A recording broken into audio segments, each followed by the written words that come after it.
سلامونه ملګرو. جنید خان ما ډونلډ ټرمپ په 2018 کې پاکستان پسې یو ټویټ کړو چې دا غي جواب هغه ټایم عمران خان څومره زبردست طریقې سره ورکړو. په دې باندې هم تفصیلا خبره کو.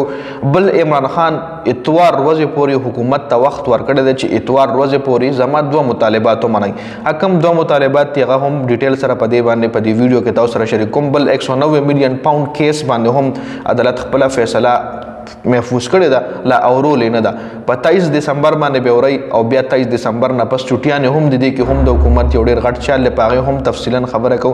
نو ویډیو خپل هم مکمل وګورئ او مخکې ملګرو سره ضرور شریک کړئ. ټول نه پهله د ډونلډ ټرمپ په ټویټ باندې خبره کو چې ډونلډ ټرمپ په 2018 کې ټویټ کړی و چې بس ته موږ نور پیسې پاکستان ته نه ورکو. موږ په میلیونز اف ډالر پاکستان ته ورکړي دي خو پاکستان زموږ د لپاره څه نه دي کړي. مطلب موږ پاکستان ته نور پیسې نه ورکو ځکه زموږ پیسې اساسي پاکستان زموږ د لپاره څه نه کوي. اوس د دې جواب عمران خان څنګه ورکړی وورئ جی. عمران خان عمر ټایم ټویټ وکړو. ډونلډ ټرمپ هم ټویټ کړو او عمران خان ورپسې هم ټویټ وکړو. نن سبا که تاسو زموږ لیډران وګورئ ای چاله جواب نشي ورکولی ځکه پرون هم د پاکستان څلور کمپنیانې بین شوي دي، پابندیانې پرې لګېدلي دي، چا یې تپوس نه دی کړی.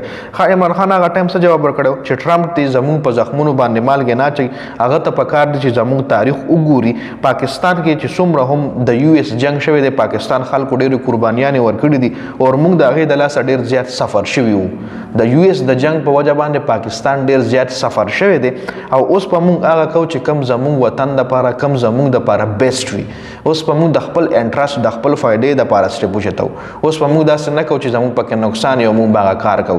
موږ بل تاسو د لپاره ال کار کو چې زموږ پکې یعنی فائدې خستریټ اند فارورډ جواب ول ورکړو. هغه ټایم په 2018 کې ډونلډ ټرمپ ته عمران خان جواب ورکړو چې بس ته موږ به هغه کو چې کم کې زموږ فائدہ وي. موږ باغ نه کو چې کم کې زموږ نقصان دي. تاسو له جنگونو په وجه باندې موږ ډیر زیات سفر شوي یو. صفا الفاظو کې دا مطلب وجي خبر د لمې وی چې پرون د پاکستان څلور کمپنیانو باندې هم پابندي لګېدلې ده چې څوک هم داسې نشته چې تپوس وکړي چې ولې دا پابندي لګېدلې ده یا ولې تاسو دا پابندي ولګوله یا پابندي پې مه لګوئ. بیخي چا یې تپوس نه دی کړی. بل عمران خان اتوار ورځې پورې حکومت ته وخت ورکړی دی چې اتوار ورځې پورې تاسو سره ټایم دی زما دوه مطالبات ومنئ. که چېرې زما مطالبات نه منئ نو بیا به موږ سیول نافرمانۍ حکم جاري کوو، سیول نافرماني او تحریک به چلو چې کې به موږ سره اوورسیز پاکستانیان هم شامل وي. دوه مطالبات دا دي چې څومره هم سیاسي قیدیان دي دا رهایی کوي. یو مطالبه داره.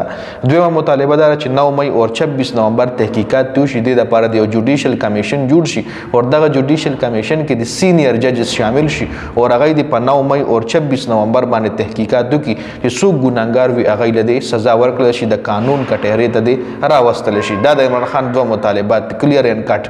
بل 190 میلیون پاوند کیس باندې هم فیصله دغه محفوظ شوې ده خو په 23 دسمبر باندې حکومت اوري د پیر پر ورځ باندې بیا چوټیانې دي، د یخنیانو چوټیانې دي.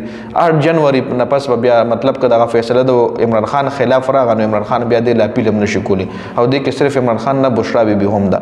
نو که چېرې فیصله د عمران خان خلاف راځي نو به بشرا بیبي او په عمران خان باندې ایکشن اخیستل کېږي او دوی چې بیا درخواست جمع کوي دغه فیصله چیلنج کوي نو هغې کې به هم ډېر ټایم لګي 8 جنوري باندې او بیا دوی دغه فیصله چیلنج کوي. نو دا اپډیټس په دې ویډیو کې د ویډیو کتلو زیاته مننه. والسلام.